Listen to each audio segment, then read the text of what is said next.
ፋኖ ነው ብሎ ራሱን የሰየመው ሽማግሌው ትልቅ ሚና እየሰራ ነው ያለ። በእኛ ወረዳ እውነት ለመናገር ክቡር ፕሬዝዳንት ወረዳዋን ያውቁ ይሆናል። በ2008 እንኳን ያንድ አመራር ቤት አልተቆፈቆፈም፣ አንድ መሰረተ ልማት አልወደመም በሽማግሌ ላይ። አሁንም በዛ ላይ ነው ያለ። ታላቅ ወረዳ ታላቅ ሀገር ናት። እኛ መሸምገል ያቃተነ የባለሙያ ፋኖ ነው አመራሩን የማያሰራ ሽማግሌውን የሚያሽሟጥ እንዴ እርሶ እኮ ብዙን ተመራምረው ብዙን አጥንተዋል።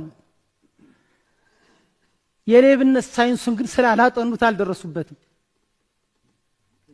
አውቁትማ ሲሉ ነው የሚሰሙ እንጂ ይህኛውን እንደማይጠቅም ያውቃሉ። 8 ሰዓት የሚሰራ አመራር አለ እንዴ? ማን ነው ባለሙያ አለ?